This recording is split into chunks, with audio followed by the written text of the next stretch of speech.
Bismillahirrahmanirrahim. Assalamualaikum warahmatullahi wabarakatuh. Pada hari ini kita akan melakukan praktikum biokimia dengan judul pengaruh pH optimum pada reaksi enzimatik.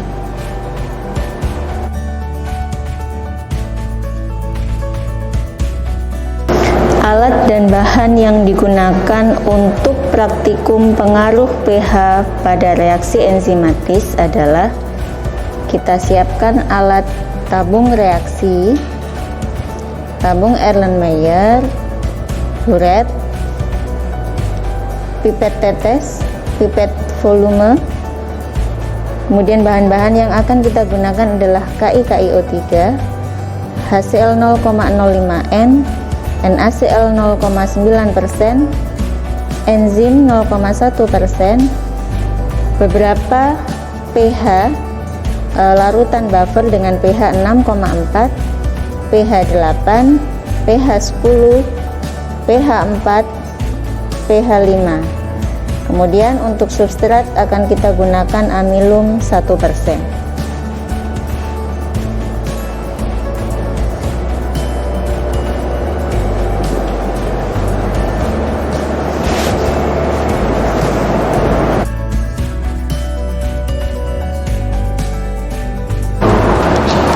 Pelaksanaan praktikum pH optimum pada reaksi enzimatis. Pertama, masukkan 3 ml larutan substrat pada tabung Erlenmeyer.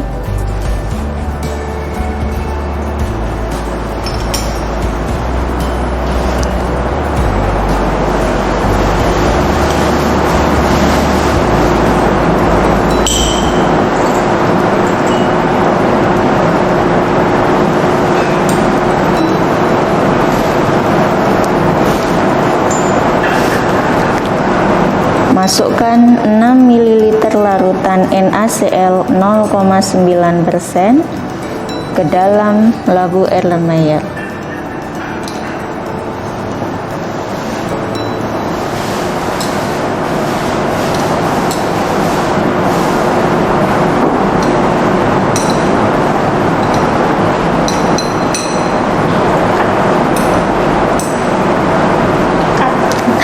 Masukkan 6 ml larutan NaCl 0,9%.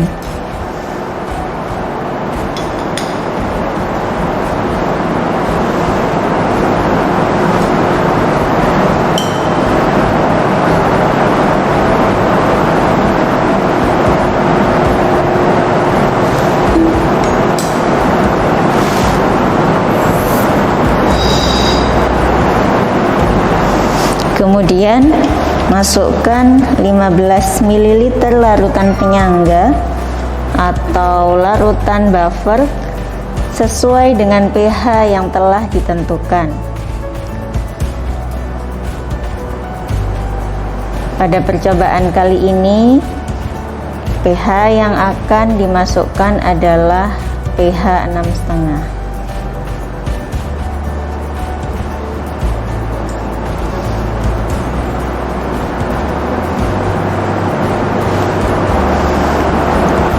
Kocoklah agar semua larutan tercampur.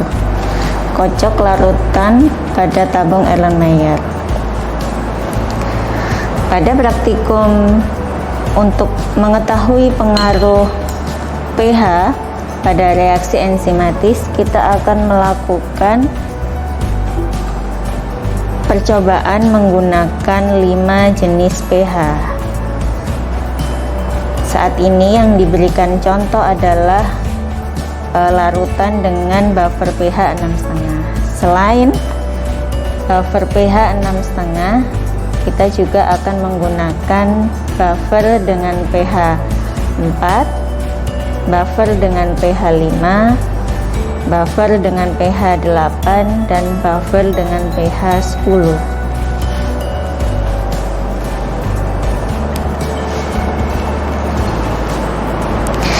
Setelah semua larutan pada tabung Erlenmeyer terkocok merata, kita lakukan pengisian tabung reaksi dengan 10 ml HCl.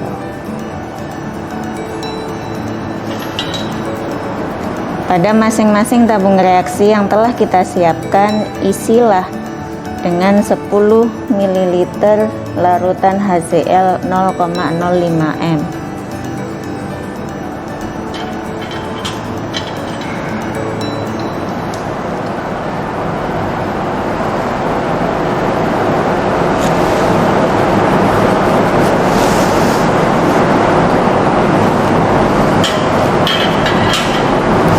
Setelah semua tabung reaksi terisi, langkah selanjutnya, pipetlah 1 ml cairan dari tabung Erlenmeyer dan masukkan ke dalam tabung reaksi dengan tanda 0 menit.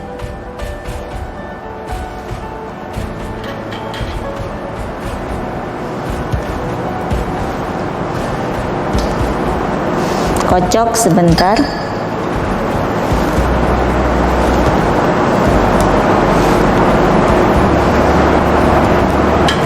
Letakkan kembali pada rak, kemudian tambahkan 1 ml larutan enzim E ke dalam tabung Erlenmeyer dan campur dengan cepat.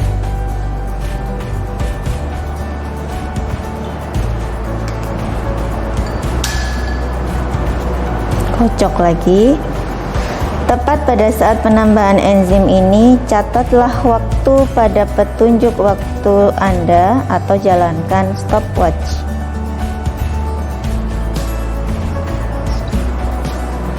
Setelah 5 menit, enzim dimasukkan ke dalam tabung Erlenmeyer. Pipetlah 1 ml larutan dari tabung Erlenmeyer.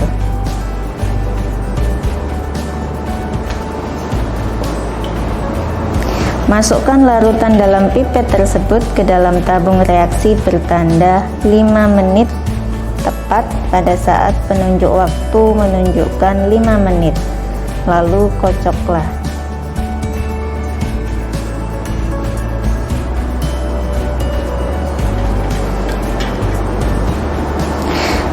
Demikian seterusnya.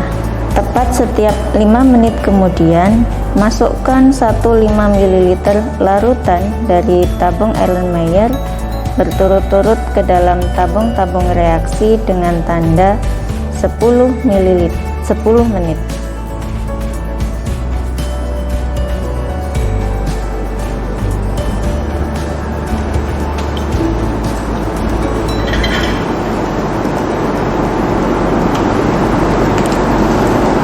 Lalu kocok.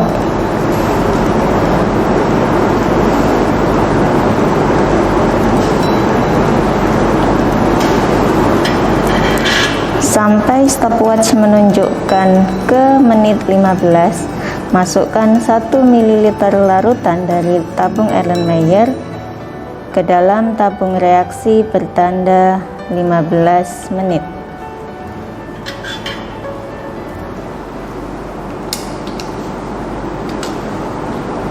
Kocok.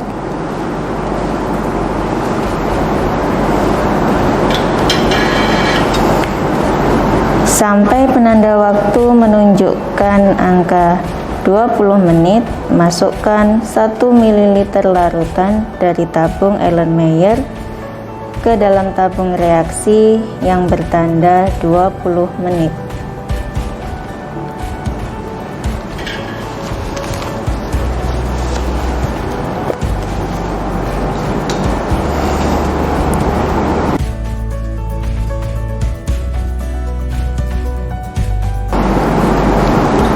Setelah semua tabung reaksi diisi larutan dari tabung Erlenmeyer, masukkan 1 ml larutan KiKiO3 ke dalam semua tabung reaksi.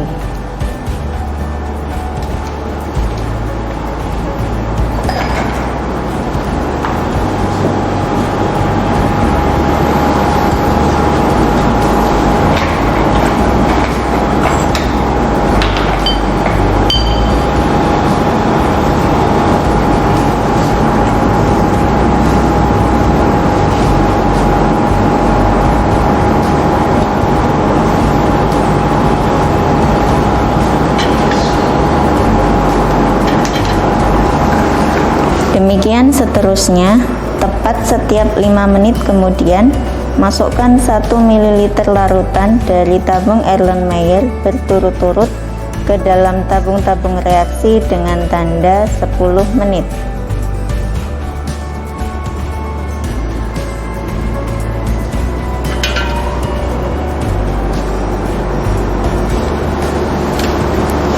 Kocok sebentar.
Setelah penambahan larutan KiO3 dan diinkubasi selama 5-10 menit, kemudian tentukan intensitas warna yang timbul dengan alat spektrofotometer dengan panjang gelombang 620 nanometer. Siapkan kuvet untuk masing-masing larutan yang terdapat pada 5 tabung reaksi. Masukkan larutan pada tabung 0 pada kuvet pertama.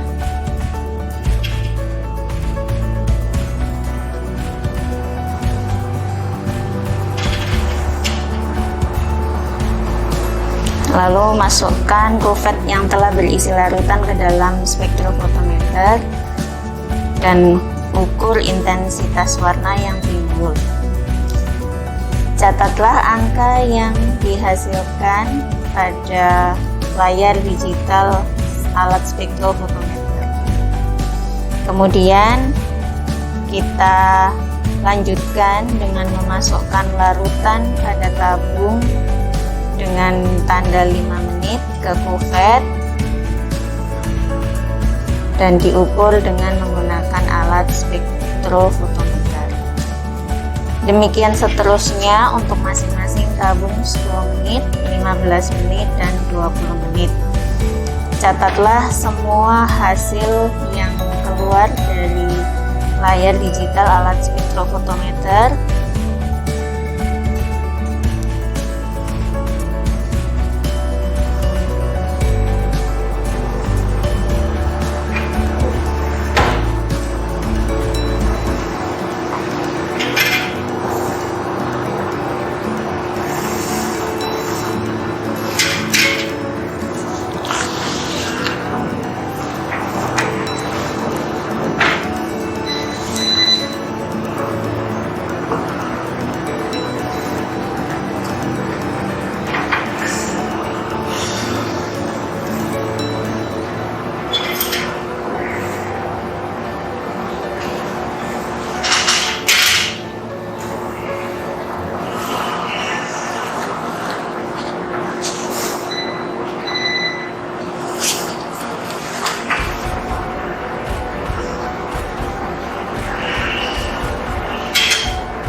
Setelah semua larutan diukur intensitas warnanya dengan alat spektrofotometer, kita akan menghitung hasil dengan rumus yang telah ditentukan.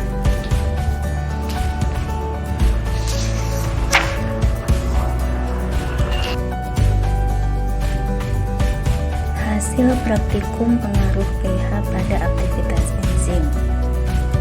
Masukkan nilai absorbensi ke dalam rumus perhitungan, yaitu persentase substrat yang dicerna atau delta S sama dengan 100% dikurangi persentase substrat sisa.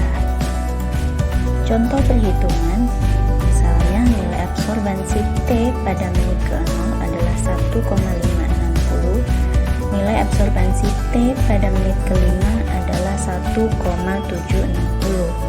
Maka persentase substrat yang dicerna pada menit ke-5 adalah 98,87%. Kemudian masukkan semua angka absorbensi baik pada menit ke-10, ke-15 dan ke-20 seperti perhitungan sebelumnya. Kemudian buatlah grafik hubungan delta S dengan T, di mana delta S sebagai ordinat dan T atau waktu sebagai aksis.